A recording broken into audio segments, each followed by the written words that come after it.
औज़ुबिल्लाहिस्समीउल मिनश्शैतानिर्रजीम। अस्सलाम वालेकुम। कैसे हैं आप सब? मैं उम्मीद करती हूँ कि आप सब खैरियत से होंगे और ईमान की बेहतरीन हालत में होंगे। Welcome back to my channel.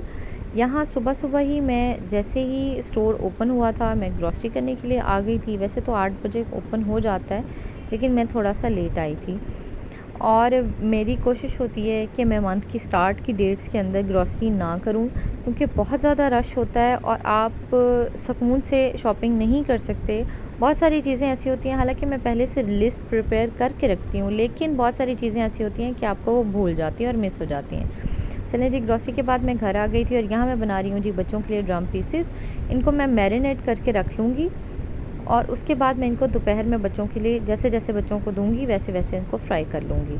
अगर मैंने इनको ओवरनाइट रखना है सुबह लंच बॉक्स के लिए, तो मैं इनको ओवरनाइट मैरिनेट करूँगी, और अगर मैंने इनको दोपहर में बनाना है तो मैं इनको सुबह मैरिनेट करूँगी। मैरिनेशन बहुत मैटर करती है आपकी चीज़ के टेस्ट के अंदर। खैर जी, मैंने इसमें डाला जी सोया सॉस, उसके बाद मैंने इसके अंदर डाली चिली सॉस, नमक, और इसके अंदर मैंने ऐड किया कॉर्नफ्लोर। ये बड़ी सिंपल सी मैरिनेशन है। और साथ मैंने डाले 2 टेबलस्पून इसके अंदर बेसन के। इसको मैं अच्छे तरीके से मिक्स करके इसके ऊपर अप्लाई करके इसको मैं छोड़ दूँगी और फिर 2 to 3 आवर्स आप इसको मैरिनेट करके रखें।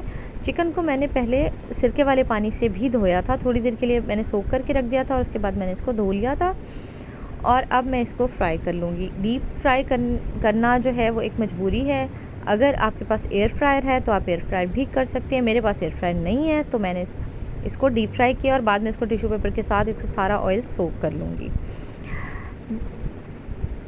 अब ये क्लिप जो मैं आपके साथ शेयर कर रही हूँ, ये ऐसी सिचुएशन बहुत सारी माएँ अपने घरों में डेली बेसिस पे फेस करती हैं, और आज मैं आपसे यही शेयर करूँगी कि आपको इस तरह की सिचुएशन को डील किस तरह से करना है। क्योंकि ये जहाँ आपके बच्चे होते हैं छोटे, वहाँ इस तरह की सिचुएशंस आपको फेस करनी पड़ती हैं, लेकिन आपको कम से कम ख़ुद पे कंट्रोल करना है। ये back to back 2 to 3 days के अंदर अंदर के सारे क्लिप हैं जो मैं आपसे शेयर कर रही हूँ।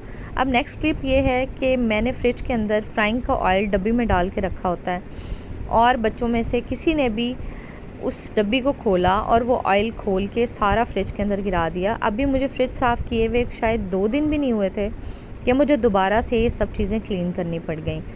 माँ के लिए बहुत मुश्किल होता है जब आपने सारे घर को मैनेज करना होता है, और स्पेशली आप जब जॉइंट फैमिली में रहते हैं और आपको किचन को भी देखना होता है और आपको बाकी सी चीज़ों को भी देखना होता है। आप अकेले भी रहते हो, आप जॉइंट फैमिली में नहीं भी रहते, आप सिर्फ एक हाउसवाइफ हैं और आपके छोटे छोटे बच्चे हैं, तो आपको इस तरह की बहुत सारी चीज़ें डेली रूटीन में फ़ेस करना पड़ती हैं। कभी कभी तो ये मैस बहुत एक्सट्रीम सूरत इख्तियार कर लेता है, और बच्चों के साथ तो आपको फिर मजबूरन माँ को गुस्सा भी आता है। माँ बच्चों के साथ हार्श बिहेवियर भी अपनाती है, माँ बच्चों को डांटती भी है और बाज़ दफ़ा तो मार भी देती है।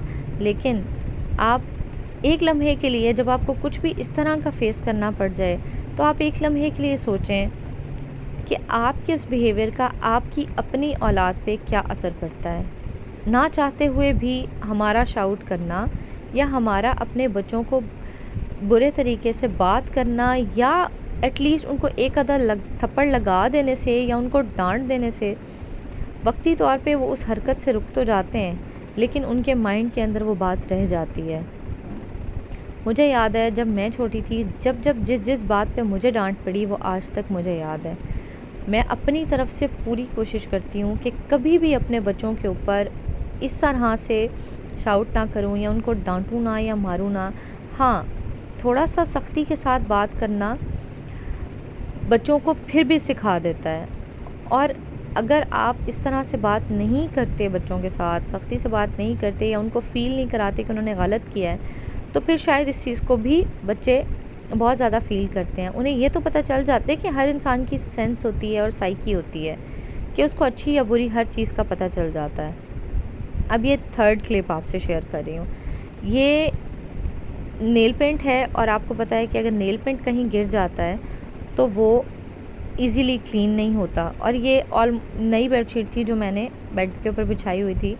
बेडशीट को तो मैंने उतार दिया क्योंकि अब जो उसके साथ होना था हो गया, लेकिन जो नीचे मैट्रेस कवर था मैंने उसको साफ़ कर लिया था और अल्हम्दुलिल्लाह वो साफ़ भी हो गया था।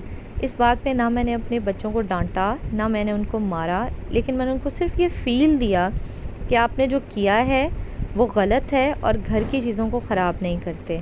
तो कभी भी अपने बच्चों को हर्ट ना करें।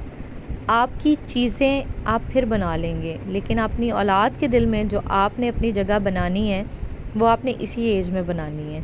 वो आप आगे जाके उस तरह से नहीं बना सकते। बचपन की जो चीज़ें ज़हनों में नक्काश बन जाते हैं वो कभी भी नहीं जाते।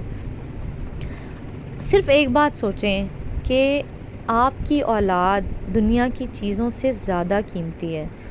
वो उन सारी चीज़ों से ज़्यादा अहम है जो आपने अपने घर में जमा की हैं, चाहे वो कोई डेकोरेशन पीस है। मेरे घर में बहुत सारे डेकोरेशन पीस मैंने रखे हुए थे लेकिन जब बैक टू बैक बच्चों ने उसको, पहले बड़ा बच्चा फिर दूसरा फिर तीसरा, बच्चे जब चीज़ों को तोड़ते हैं ना, आप बड़े मोहब्बत से प्यार से चीज़ें इकट्ठी करते हैं। लेकिन मैंने अब रखना छोड़ दिए हैं। कोशिश करें कि घर को ज़्यादा से ज़्यादा, जब तक आपके बच्चे छोटे हैं, आप उसको सिंपल रखें। इस तरह की चीज़ें ना ख़रीदें। एक तो ये कि आप बच्चों के साथ चाहने के बावजूद भी इन सारी चीज़ों को हैंडल नहीं कर सकते। तो बेहतर ये है कि आप इस तरह की चीज़ें ना रखें ताकि आपको चीज़ों से ज़्यादा अपने बच्चों की अहमियत का अंदाज़ा हो। मैंने बहुत सारी माएँ ऐसी भी देखी हैं जो अपने बच्चों को चीज़ें तोड़ने पे या ख़राब करने पे बहुत बुरे तरीके से मारती हैं, लेकिन वो ये नहीं सोचती कि वो अपने बच्चों के साथ कर क्या रही हैं। सिर्फ़ एक बात सोचा करें, जिनके पास औलाद जैसी नेमत नहीं है, उनके पास सारी चीज़ें हैं लेकिन उनकी ज़िंदगी मुकम्मल नहीं है। तो अल्लाह ताला का लाख दफ़ा करोड़ दफ़ा शुक्र अदा किया करें कि अल्लाह ताला ने एटलीस्ट हमें औलाद जैसी नेमत से नवाज़ा है। हमारे घर में फैले हुए मेस से मैं ख़ुद बेसिकली बहुत ज़्यादा क्लीन रखती हूँ हर चीज़ को। मुझे भी सफाई बहुत ज़्यादा पसंद है, लेकिन जो मेस बच्चे क्रिएट करते हैं, अगर प्यार से और मोहब्बत से उनको कहा जाए कि बेटा आपने खेलना है, आपने टॉयज़ रखे हैं, तो आपने उनको खुद ही समेटना है, क्योंकि ये आपका काम है। मम्मा अपना काम खुद करेंगी, आप अपना काम खुद करेंगे। अल्हम्दुलिल्लाह सुम्मा अल्हम्दुलिल्लाह, मैंने अपने बच्चों को बहुत बहुत बहुत बहुत प्यार से, मोहब्बत से और एहतियात से बहुत सारी चीज़ें समझाई हैं। यहाँ जो ड्रेसिंग टेबल मैं क्लीन कर रही हूँ, इसके ऊपर के पार्ट के अंदर मैंने सारी नेल पेंट्स रखी हुई थी और वो बच्चे उठा के उनके साथ खेलते भी हैं। लेकिन जब ये नेल पेंट टूट गई और जो मैस होना था वो हो चुका, तो मैंने नेल पेंट उठा के मैंने इनको लॉक में रख दिया। लेकिन मैंने अपने बच्चों को नहीं डांटा मारा, क्योंकि मेरे बच्चे मेरी बनाई हुई ख़रीदी हुई चीज़ों से ज़्यादा कीमती हैं। उनकी तरबियत, उनकी मेंटल हेल्थ मेरे नज़दीक चीज़ों से ज़्यादा कीमती है। खैर जी, ये सारी बातें आपसे शेयर करने का मकसद सिर्फ़ और सिर्फ ये है कि एटलीस्ट अपने बच्चों से मोहब्बत करें, अपनी चीज़ों से प्यार ना करें। चीज़ें आप फिर बना लेंगे, लेकिन जो नकोश आप अपने बच्चों के जहन पे छोड़ रहे हैं वो आप दोबारा नहीं बना सकते। इंशाल्लाह ताला मेरी ये बातें और मेरी ये टिप्स आपको बहुत फ़ायदा देंगी और मैं उम्मीद करती हूँ कि आप कभी भी अपनी ज़िंदगी में और अपने बच्चों के किए हुए मेस को आप कभी भी इस तरह से हैंडल नहीं करेंगे कि आप उनको डांटें, उनको मारें। आप सिर्फ़ उनको एक एहसास ज़िम्मेदारी दिला सकते हैं। आप उनको डांट के या मार के वो सारी चीज़ें नहीं समझा सकते जो आप उनको समझाना चाहते हैं। सो उसके लिए बेहतर है कि आप अपने आप को उस तरह से चाहें जिस तरह से आप उस तरह से बनाएं जिस तरह से आप चाहते हैं कि आपके अपने बच्चे बन जाएं। यूँ समझें कि बच्चे जो होते हैं वो बंदर की तरह होते हैं। जो बंदर करता देखता है वो वही करता है। जो आप करेंगे आपकी औलाद ऑटोमेटिकली वो सब फॉलो करेगी। ख़ुद से प्यार करें, अपनी औलाद से प्यार करें, अपनी फैमिली से मोहब्बत करें और दूसरों में मोहब्बत बांटें। ये था जी मेरा आज का व्लॉग। उम्मीद करती हूँ कि जो टिप्स और मैंने आपसे शेयर की हैं वो आपको पसंद आई होंगी और आप उसको अपनी ज़िंदगी में अप्लाई करेंगे। ये था जी मेरा आज का व्लॉग। अगर आपको पसंद आया हो, लाइक करें, शेयर करें, सब्सक्राइब करें और मुझे अपनी दुआओं में याद रखें। अल्लाह हाफ़िज़। Bye bye.